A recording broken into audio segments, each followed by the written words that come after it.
teach high school French and mindfulness. And I'm Brooke Fraser, and I help with Michelle's class at Buff. I'm a practicum student at Indiana University in my PhD in school psychology, so just assisting with the mindfulness class. So I want to give you just a quick agenda of kind of what we'll go through here, but we want to encourage you because we are by no means experts. We're just starting this journey ourselves. If you have questions or ideas, we are so open to that. And at the very end, there'll be a spot for questions and just kind of discussing anything that you want to discuss. Okay? So we'll just do a quick mindful moment. We'll do introductions and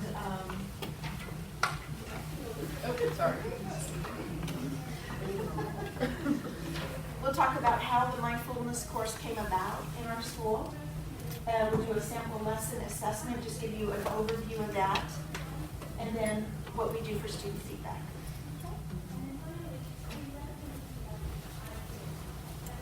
Okay. So we're going to go ahead and do the mindful moment right now. I'm going to invite you all to close your eyes and to take a slow, deep breath to bring yourself to the present moment. We begin the process of feeling more peaceful and centered. Breathe into the belly so it expands as you breathe in and gets smaller as you breathe out.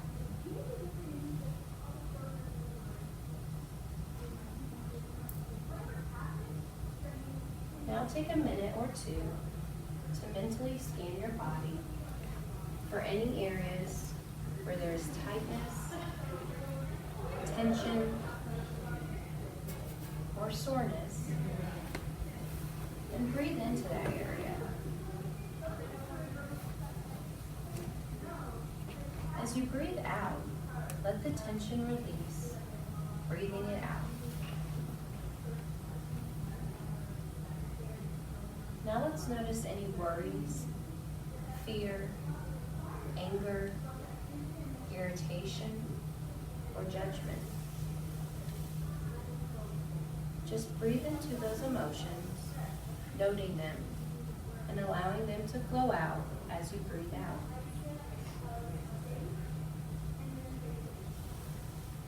Now, any thoughts of school, work, memories, plans, or anything other than being here, breathing, just breathe into those thoughts. And as you breathe out, allow the thoughts to flow out with the breath.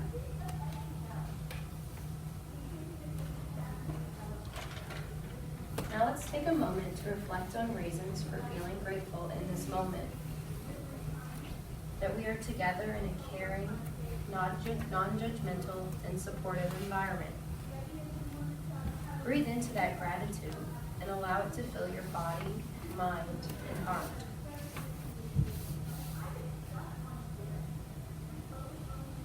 Now that our bodies, emotions, and thoughts are a little clearer, a bit more spacious and open, I invite you to begin to move your attention back to the room, listening to the sounds around you, and begin to slowly open your eyes.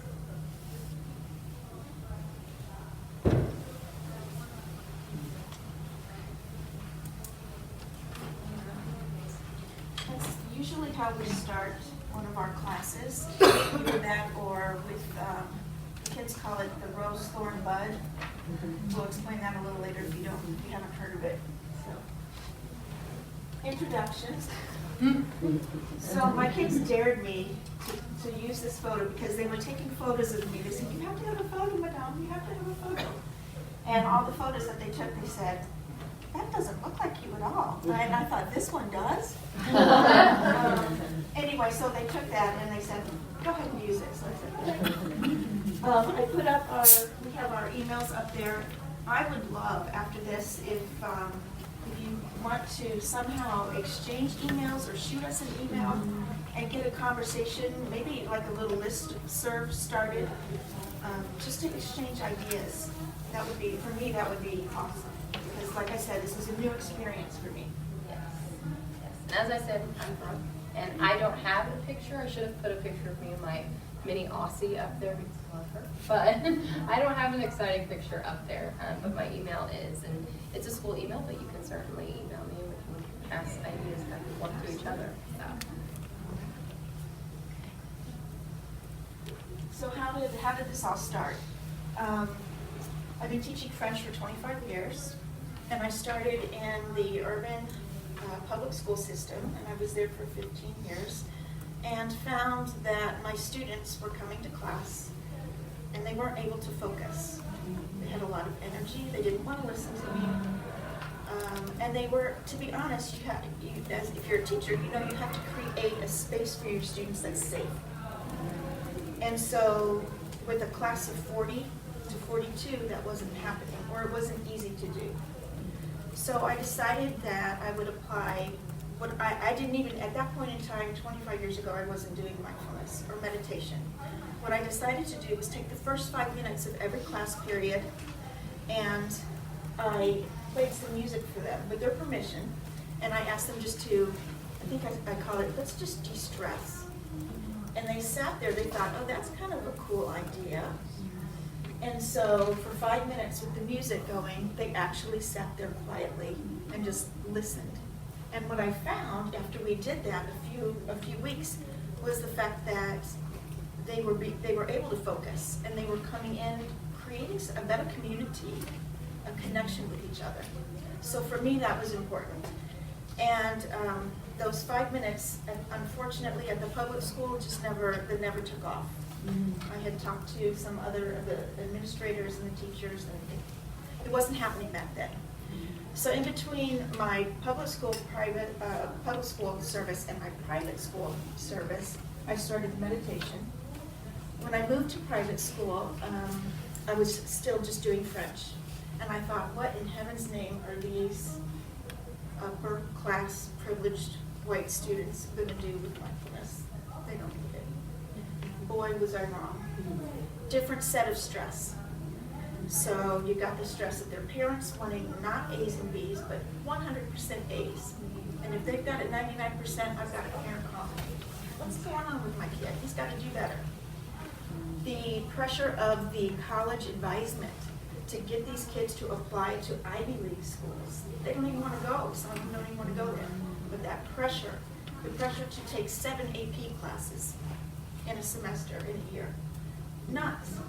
So I thought, okay, we're going to try it here. And they loved it, just like the other kids did.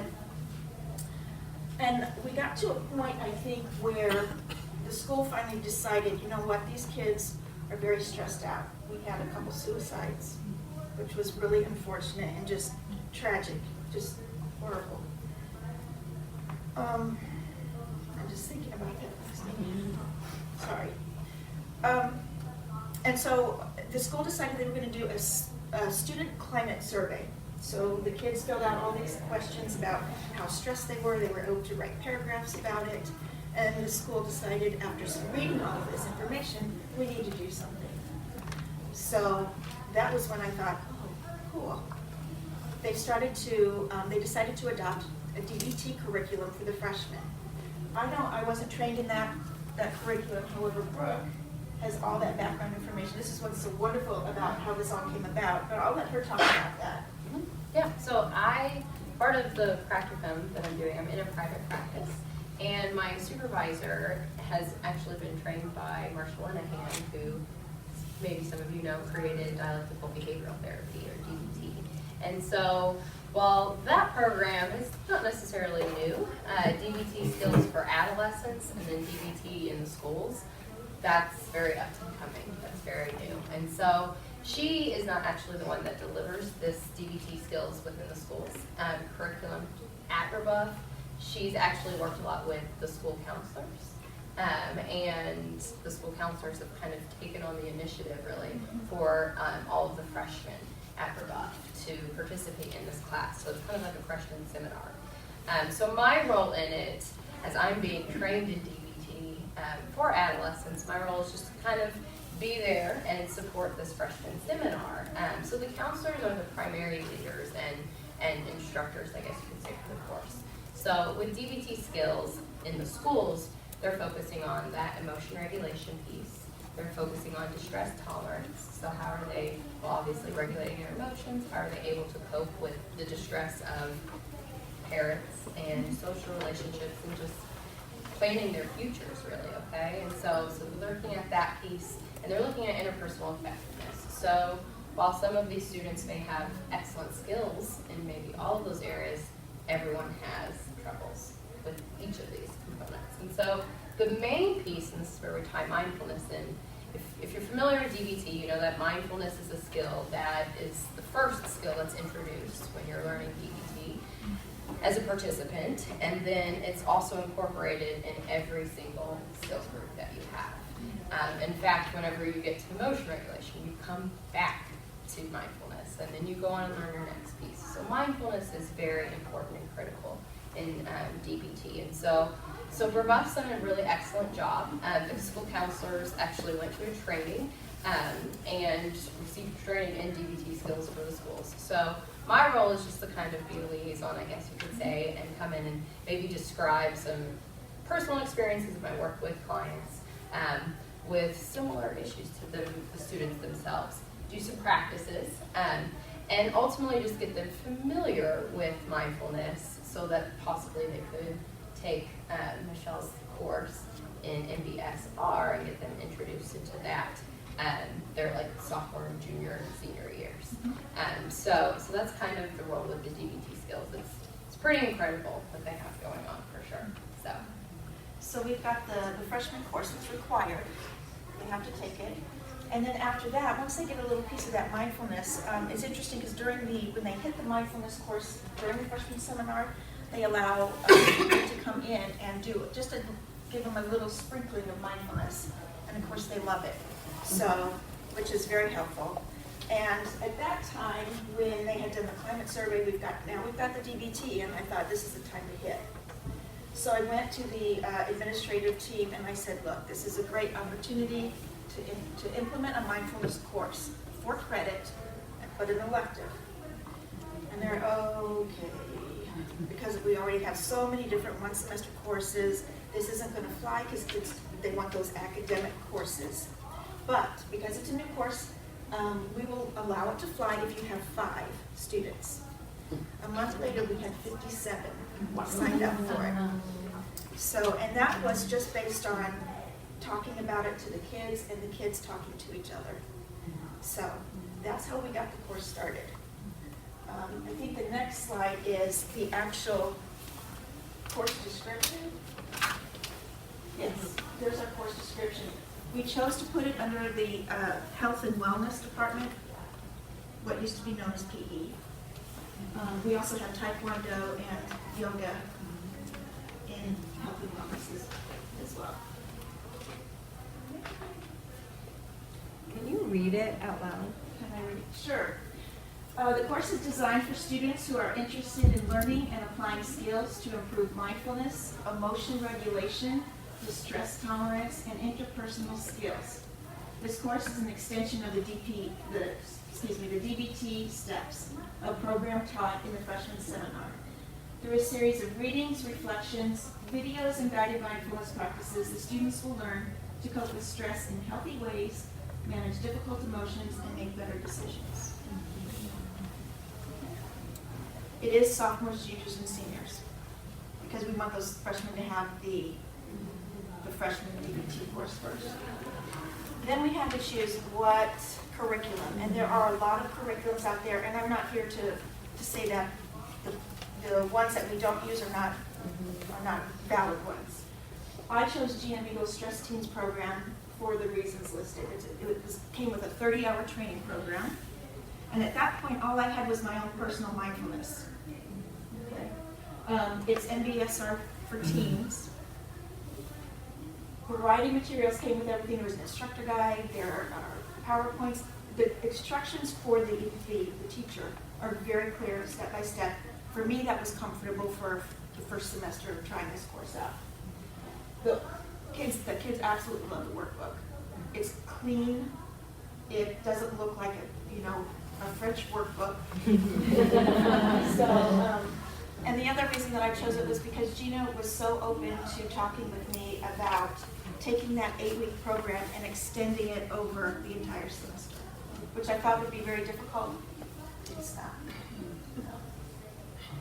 I'm taking her class right now. Are you? Yeah. I love her.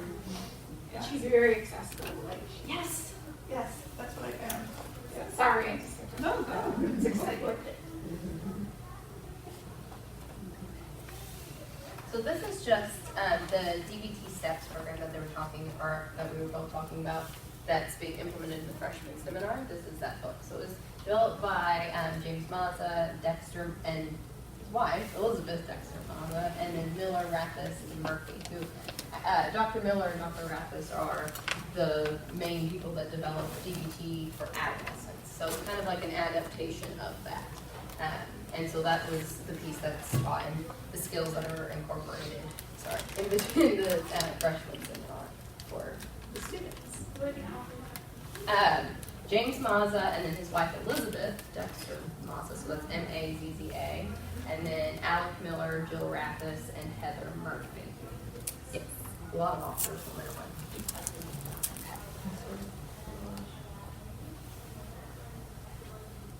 Okay. So this next slide is just talking about the other resources that we use within our lessons. So as we'll talk about the structure of our lessons and how each day kind of works. In our class, the gratitude journaling is something that is very popular and that we use at the very beginning of all of our, I keep wanting to say sessions, of our lessons together. And so, so this is the actual gratitude journal that Michelle chose to use for our students, and they seem to respond very well with it. They really, really like it. So we incorporate that they use, and some of them will bring their journals to class. Others kind of just say, oh, I'm using it at home, and then they bring their thoughts maybe to it. They want to share. I have a question. Yes. Are there prompts in there, or is it just a journal? There are prompts in there. So for example, one page might say, of all the colors that you see below, what color are you today and why? Yeah. I think your mood, kind of like describing your mood. We did that, I think, last week. Yeah, we did. So yeah, so they really do like that. Yeah. Do you hold them accountable for grades? Yeah. Yeah. So we are actually going to get to that in just a bit. I hate saying that, but Sorry. yes. It's an excellent question, right? What about cost of the stress workbook and the gratitude journal? Our students pay for the books. So So it's you like a charge college. a fee for the course, fee for them to take the class? Right. Do you know about how much that is? The Gina Beagle's book is about $15 to $16, which is a far cry underneath my $200 French book. And then this little book right there, I think $8 or $9. So, not a lot. And Gina will work with you if you want to buy a class set. She will work with you with that, with pricing as well. And the apps are free. Yes. So yeah, that was the next thing I was going to point out, was that the majority of the apps, I think Headspace may be the only one that, like, after extended use maybe, or depending on like You your just monthly. can't do everything. Sure. Yes. You may have to subscribe to it, but all the other apps are used by our students, and they've tried them out and they really like them. So I'm going to use some of those. Okay. So those are just additional resources. So this will get into what it kind of looks like in our class, I guess. So the first thing that we do, as Michelle mentioned, is we do a mindful moment similar to what we may have done in here today, and then we focus on our gratitude. So, or I'm sorry, jumped ahead of myself. We do the rose, thorn, bud, where they describe, okay, well, what's gone well for you today? What hasn't gone so well for you today? And what do you hope for the future? What do you hope that the rest of your day kind of brings for you? So, I guess, to describe like the structure of our classroom too, how like they sit. So we all sit in a circle, and everyone sits on the floor. So the circle at times may be a little disjointed, but it's supposed to promote like an openness, right? And so they all sit in a circle, and we may go around, and some students share, others don't feel as comfortable sharing maybe with the group, but may share with their partners. And so we have that discussion first, and then we introduce the gratitude for the day. So sometimes our gratitudes may come from that journal. Other times, gratitudes have come with basically like the topic of what they're learning that week. So one week we talked about the importance of sleep and how mindfulness kind of ties into sleep, because a lot of these students aren't getting the sleep that they need in high school. And so we may have like a gratitude that's centered around that. It kind of changes, and we try to be flexible. So that's kind of the next piece. And then we I honestly think like a DBT session, you review homework, right? So you review the lesson from the previous day that was learned. We would answer any questions that they may have, or maybe go into more detail if that's necessary. And then, like a typical class, new material is going to be presented to the students. They'll have their workbooks. And a lot of times too, if they don't have their workbook, we'll have extra copies of the lesson that we're learning for the day, and we send those around too. And that's all from Gina's Stressed Teens workbook that we use, like Michelle said. So then we have discussion, and like I said, sometimes like last semester's class, we found in both of our periods that they were very open to discussing with the whole group, and they felt very comfortable sharing and had really great discussions going. Whereas this semester, the group of kids is a little different. They're a little quieter, so you can see they're kind of like trying to familiarize themselves with this material and this setting. And so right now they're kind of coming out of their shell, and they're still sharing amongst themselves and their partners in like small groups.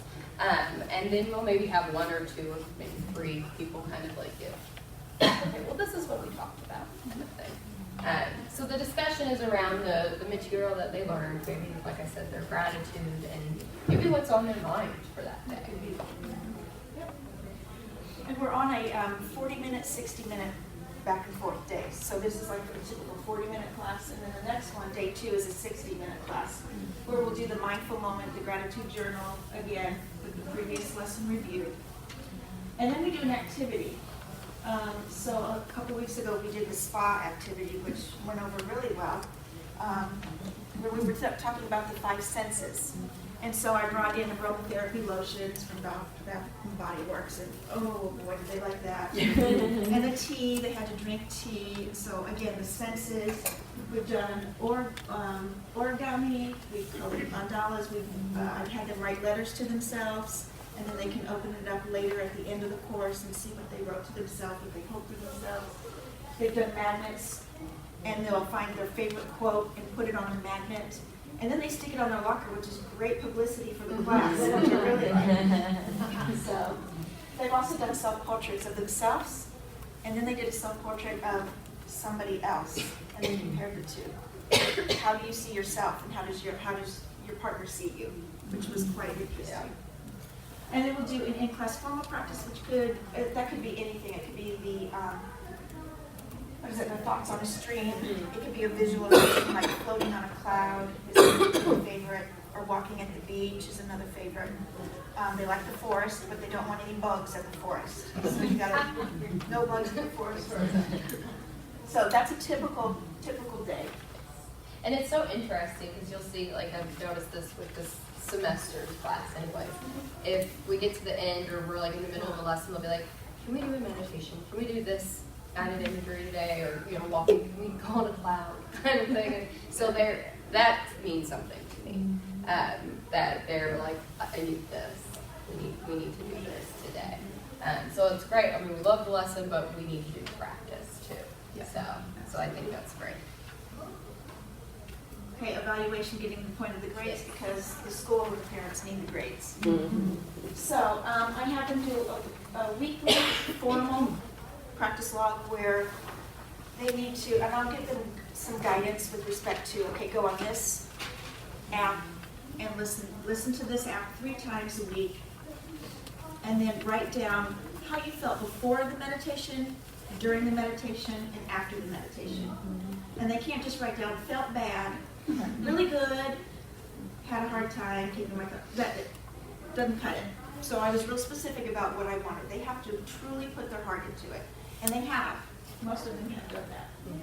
So they do get a grade on that. basically, do they complete it well? Can I tell that they actually did the meditation? Personal reflections on informal practices, I'll assign them, okay, here's a list of things that you can do for home. I want you to pick something that you do every day that you normally don't pay attention to, like brushing your teeth, washing your hair, and I want you to do it with mindfulness. And then I want you to write a reflection on what did that mean to you? What did you notice before? Did you notice anything different after you were mindful of that activity? And then they turn those in. In-class discussions, are they awake? Even if they're not sharing with me as a teacher, are they sharing with their partners and looking engaged? Gratitude journals I do not collect and read because they're personal, but I can tell, are they writing something down at the beginning when we're doing them? And they're all very serious about those, so we do that. And then at the end, near the end of the semester, we do a mindful reflection presentation where each one of them will pick a topic. It could be a poem, a story, a piece of music. They present it, tell us why they presented it, what does it have to do with mindfulness, and then they have to lead a discussion, class discussion on it. So those are basically the components of it.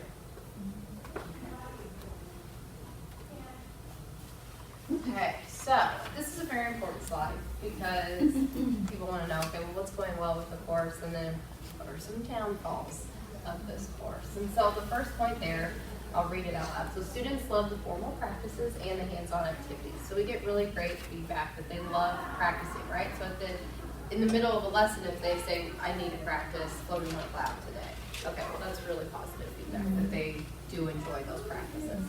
The second point for under successes is that they might resist the idea of putting away their phones at first, but after a week or two, they appreciate the time to decompress. So as we know, a lot of students, and especially high school students at this age, they have their cell phones on them at all times. And it's so interesting because last semester we got into this discussion of like social media and technology use, and a lot of them were responding in a way that they were like, I need time just to be away from it. And that shocked me as an emerging psychologist, like as that like kids are saying, I need time away from it. Because we hear all the time in research, kids are so addicted to their phones. Okay, but they understand the need to decompress. So I think that's very important. You got to sell it to them. Yes. I know you guys are stressed out. I can see it. Oh, I remember when I was a high school student. You got to do you. Come on. You need to de-stress. Put your phone away. Oh, yeah, I am stressed. I need time for me. Yes. You know, so they're on board with it. I've just found that you have to give them permission. Once you give them permission to yes. put their phone away, Yes. then it's okay. Yeah, I was just going to say, it's like, do they need permission to do it, To right? not be connected. Okay, so the third point that we have there is that it seems that they are relieved to learn that others their age are experiencing similar emotions, thoughts, and feelings, right? So a lot of students have come to Michelle and said, you know, I didn't know that this person was feeling this way, or I left the class and, you know, I really need to consider what other people are going through and struggling with, because we all have judgments and preconceptions of people, and so it's reassuring to them at this age to know, okay, other people are going through it. And I think that obviously leads into the stigma of mental health, right? And taking this class. And so for them, the realization that I am not alone, that's very important to them. So the fourth point we have is that student feedback is asked for every 2 to 3 weeks, and they don't want to change anything about the class except to decrease the class size. So right now there's about 25 students in the class, which is bigger than last semester's class. As Michelle put, she doesn't want to turn anyone away and doesn't want to turn anyone down because a lot of kids want to take the class. And so obviously if the class size would be smaller, they feel probably more comfortable sharing and talking. I think though as time goes on, they get to know each other, get to know their classmates, and they feel a little more open and comfortable. So the fifth point underneath successes is that students report better relationships and stress levels, not only at school, but also at home. So a lot of the students will start talking about like relationships at home and with their parents and the stresses they're feeling. And I mean, that ties into the third point there that, you know, oh, they're realizing that other students are going through this too, or hey, my parents said the same thing last night, kind of thing. And so they're reporting better relationships. So, while all of those things are excellent, there are some downsides of it. The first, since this is a morning class, it's actually the first thing when they come in, a pitfall is that they're quiet at 8:15 in the morning, and sometimes need some encouragement to speak up. So, and this is definitely true, like the beginning of the semester where they're sitting there in the circle and they're like, they're just out of it. And so it's like you're kind of pulling them to really get into their feelings and talk about it.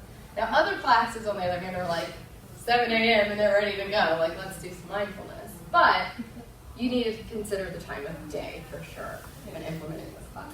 And just as a little side note, my concern was having it at 8:15, the kids would fall asleep. I have not found that. I found one child who did fall asleep during the meditation, said that he really zoned out. But he was also ill at that time and had just taken Benadryl. So I bravo for him. Yes. The second kind of thing to consider is that students have to wrap their mind around a new type of homework, right? So daily at-home practices. So this is completely different than what they're used to with their English classes, French classes, whatever that might be. And wrapping their heads around how to adapt to that and really practice that at home, right?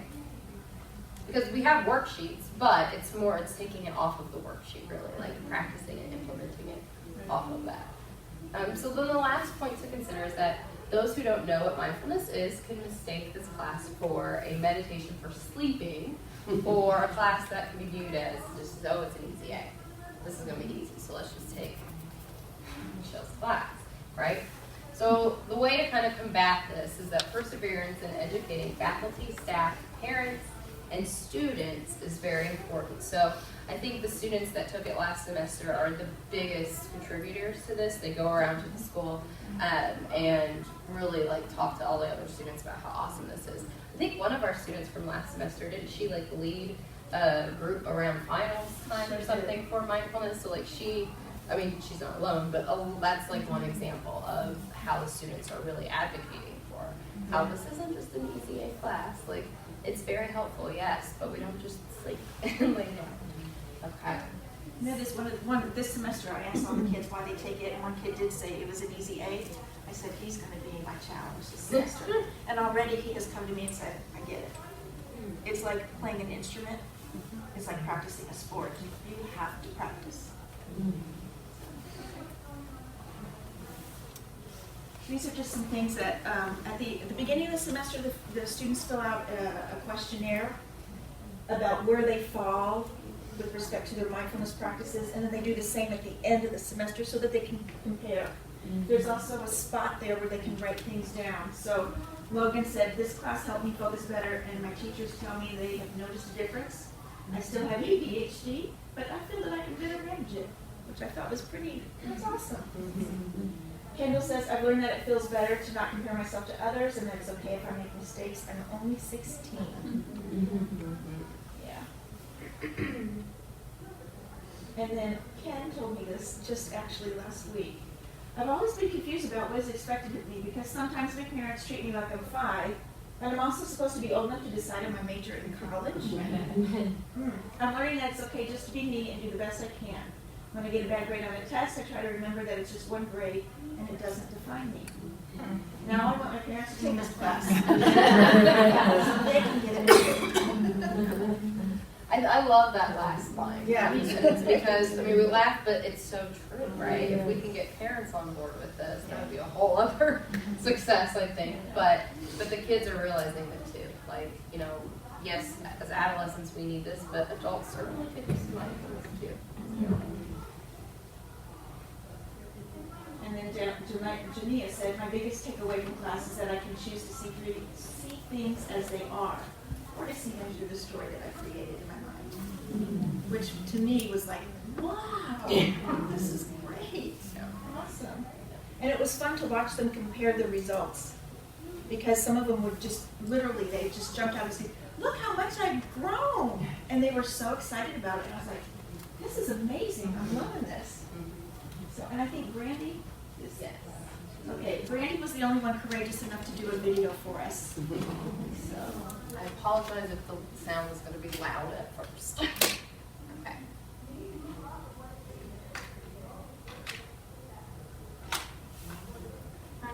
Mindfulness because my first semester of my junior year, I was actually diagnosed with anxiety. And I went through a lot of tests, and I went through a lot of trial with my doctor trying to find like the right medications for me. And medications really never worked for me. So I think that meditating has really helped or decrease my anxiety and make me feel more confident. And I'll share with you that Randy lost her mother 2 days after Christmas. So for her to be in this class really meant a lot to me with respect to that responsibility that we as educators have to take care of these kids. So.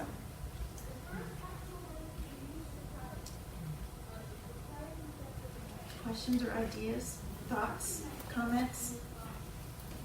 Would you be willing to share your pre-post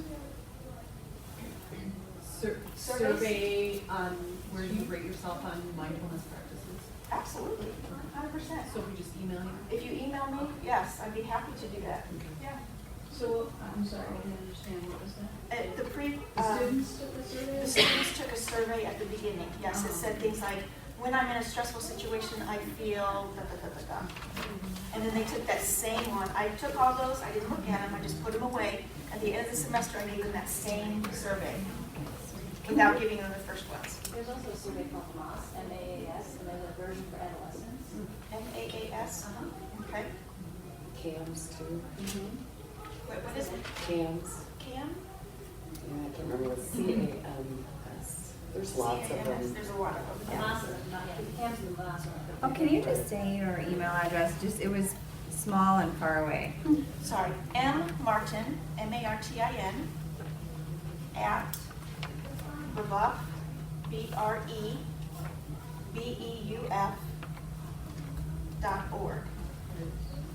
Thank you. French teacher at a French school. Does the curriculum at all offer them information about the research on mindfulness or the nature of the brain, that kind of stuff? She does, yes, Gina covers that, yes, Okay. and there is a portion, that's one of the parts that I expanded on actually a little bit, Okay. yeah. And within their GBT seminar in freshman, they covered that as well, to go into more detail.